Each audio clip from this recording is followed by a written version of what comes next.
बांसगांव संदेश दैनिक अखबार के लिए उत्तर प्रदेश के सभी जनपदों में प्रतिनिधियों की आवश्यकता है जो न्यूज़पेपर, वेबसाइट एवं यूट्यूब के लिए काम कर सकते हैं। संपर्क करें 9889802580 पर।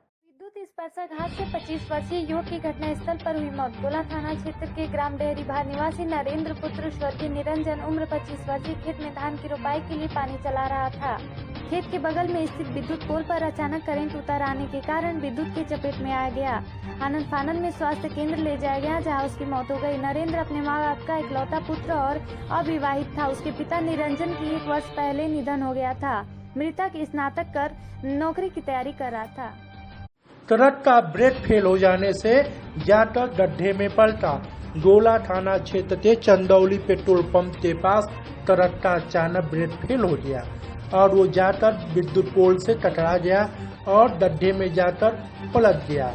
बताते चले कि आनम फानम में ड्राइवरों ने ट्रक के ड्राइवर को बाहर निकाला और उसकी जान बचाई। इस मौके पर अगल बगल में घर था, उस पे टकरा गई होती तो कई लोगों का जान चली जाती। 13 मामलों में 8 राजस्व व 5 रहे पुलिस से संबंधित।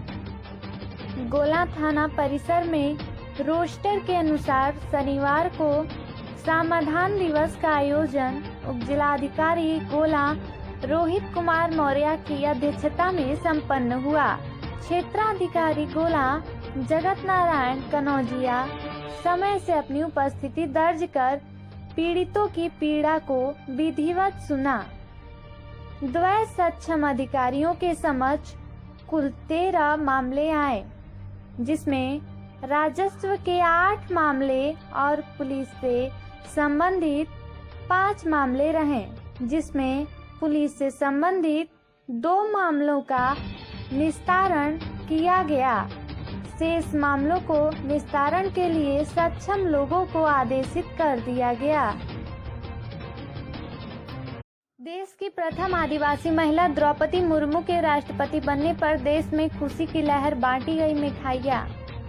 बांसगांव विधानसभा क्षेत्र के अंतर्गत बांसगांव चौराहे पर भारतीय जनता पार्टी के कार्यकर्ताओं द्वारा प्रथम आदिवासी महिला को भारत के राष्ट्रपति पद पर श्रीमती द्रौपदी मुर्मू जी के निर्वाचन पर तहसील क्षेत्र बांसगांव चौराहे पर भारतीय जनता पार्टी गोरखपुर के कार्यकर्ताओं ने एक दूसरे को मिठाई खिलाकर खुशी का इजहार किया।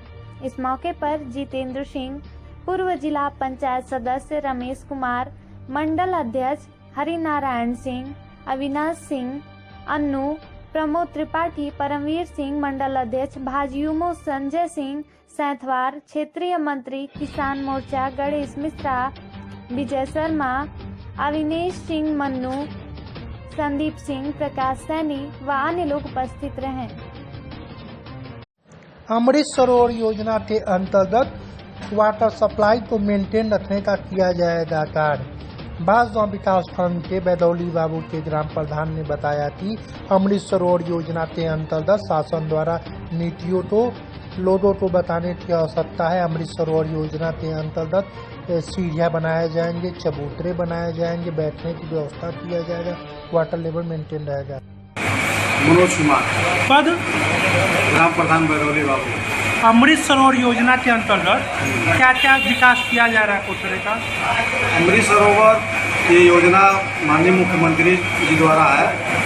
प्रत्येक गांव में जो 1 एकड़ से ऊपर पोखरा है तो उनका ये योजना है कि जल संरक्षण के लिए जो है, ताकि जो है वाटर लेवल नीचे जा रहा है, उसके लिए प्रत्येक गांव में वो जल संरक्षण के लिए पोखरा खुदाया जाए और उसमें सीढ़ी बनाया जाए। चारों तरफ इंटरलॉकिंग है और उस पर बैठने के लिए साइड में ब्रेंच है, लाइट है। उसको एक पर्यटक स्थल के रूप में बनाया जा रहा है ताकि गांव के लोग जाएं वहां और जो है वहां अपना घूमें, योगा वोगा करें, जो भी है इस उद्देश्य से बनाया जा रहा है। और पानी जो है संरक्षण किया जाए ताकि वाटर लेवल मेंटेन। उसमें पेयजल की भी व्यवस्था करानी है क्या? नहीं, पेयजल की व्यवस्था नहीं है, वही वाटर लेवल मेंटेन करने के लिए जो है किया जा रहा है। अमृत चंद्रशेखर आजाद की 116वीं जयंती मनाई गई। प्राथमिक विद्यालय भीटी बाल व प्राथमिक विद्यालय धोबौली क्षेत्र बड़हलगंज गोरखपुर में चंद्रशेखर आजाद की 116वीं जयंती मनाई गई। प्रधानाध्यापक हरिलाल निषाद ने कहा कि चंद्रशेखर आजाद ने सर्वधर्म समभाव का संदेश दिया है।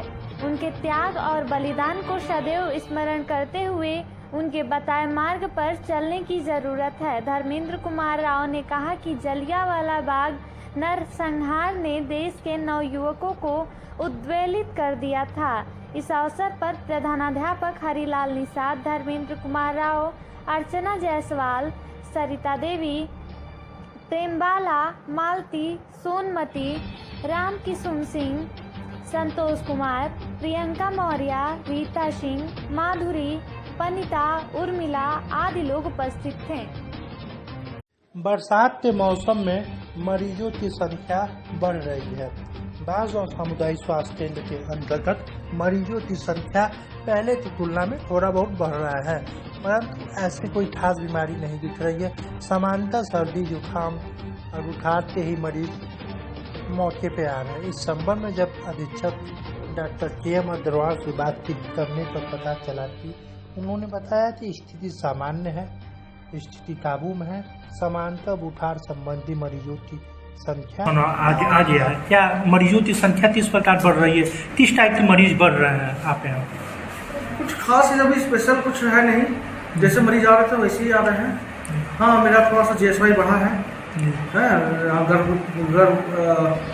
प्रेग्नेंट लेडी बढ़ी है और व्यवस्था भी सुदृढ़ हुई है। डॉक्टर भी आए हैं, एक सर्जन भी आए हैं, क्या एक गैनिक भी आ गई।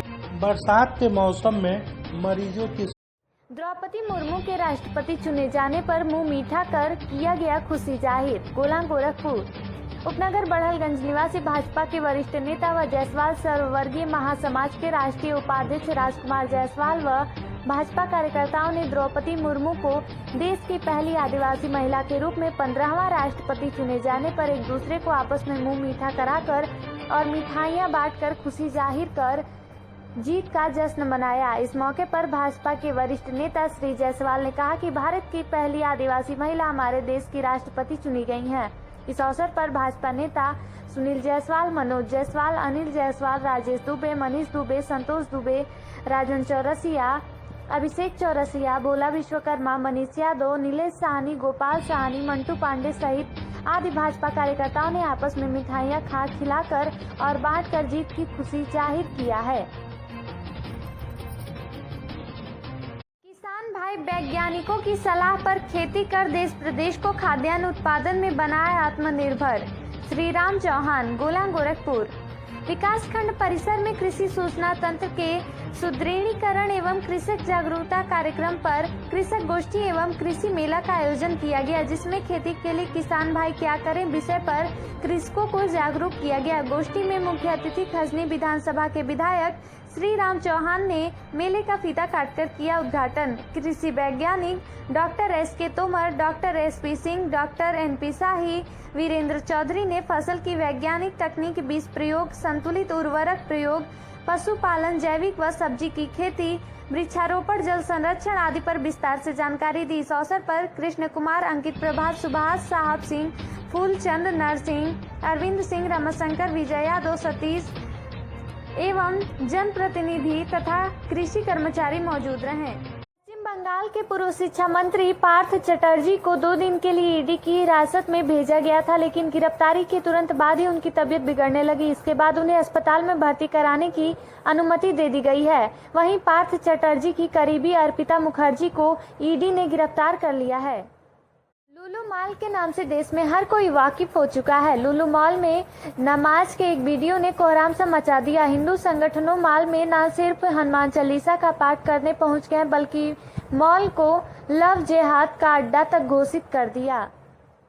उत्तर प्रदेश के मेरठ में कांवड़ पर थूके जाने के बाद बवाल हो गया। कांवड़ियों ने हाईवे को जाम कर दिया और गुस्से में पुलिस चौकी में तोड़फोड़ भी कर दी है। आरोप है कि थूकने वाले दोनों युवक दूसरे समुदाय के थे। इस पर कांवड़ियों ने एक युवक को पकड़ लिया, जबकि दूसरा फरार हो गया है। कांग्रेस प्रवक्ता पवन खेड़ा के आरोपों पर स्मृति ईरानी ने जमकर हमला किया। केंद्रीय मंत्री ने इस मामले में पवन खेड़ा और जयराम रमेश को कानूनी नोटिस भेजने की बात कही। उन्होंने कहा कि वे कांग्रेस अध्यक्ष सोनिया और राहुल गांधी के खिलाफ प्रेस कॉन्फ्रेंस करना जारी रखेंगी।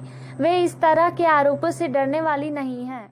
यूपी के कौशाम्बी में एक युवक का शव रेलवे ट्रैक पर मिला था। एक मुस्लिम परिवार ने उसे अपना बेटा समझकर दफना दिया था। इसके कुछ दिन बाद फतेहपुर के एक हिंदू परिवार ने शव पर अपना दावा कर दिया था। इसकी जांच के लिए शव निकालकर डीएनए टेस्ट कराया जा रहा है। इसी बीच मुस्लिम परिवार का बेटा जिंदा वापस आ गया।